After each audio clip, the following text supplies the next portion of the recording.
Hey everyone, it's K-Love, and welcome to the introduction episode of Taboo, Fetish, or Kink. Today, we're diving into the fascinating world of fetishes and kinks, exploring their origins, why they're often considered taboo, and how they can play a role in healthy relationships. We'll also touch on some common misconceptions and provide a few tips for anyone interested in exploring their own fetishes or kinks. So, stick around, because this is going to be an eye-opening and informative episode. First off, let's talk about what fetishes and kinks actually are. A fetish is typically defined as an intense focus on a particular object, body part, or activity that is necessary for a person to achieve sexual arousal or satisfaction.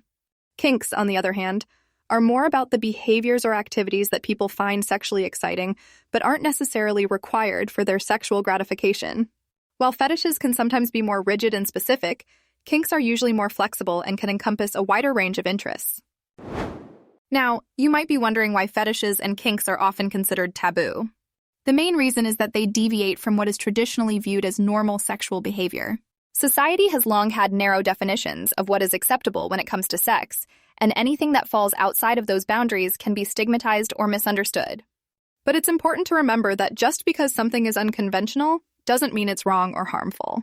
In fact, many people find that exploring their fetishes and kinks can lead to a more fulfilling and satisfying sex life. So where do fetishes and kinks come from? There isn't a straightforward answer to this question, as the origins can be quite complex and varied. Some researchers believe that fetishes may develop in childhood, often linked to certain experiences or associations that become sexualized over time.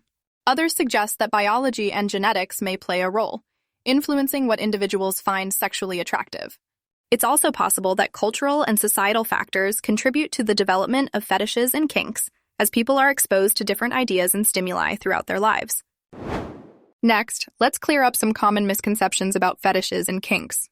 One big misconception is that people who have fetishes or engage in kinky behaviors are somehow deviant or perverse. This simply isn't true.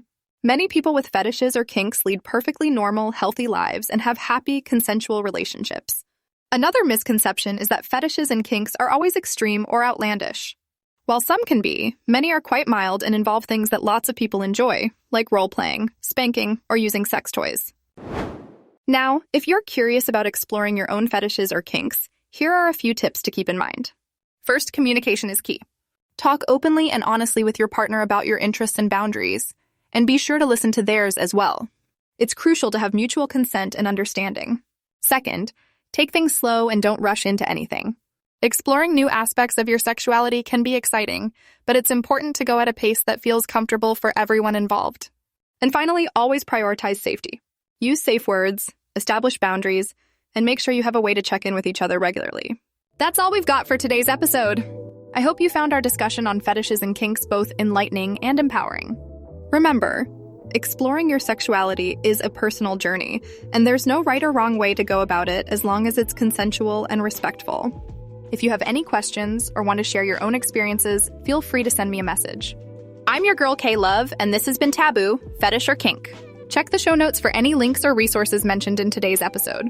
Thanks for tuning in, and until next time, stay curious and keep exploring.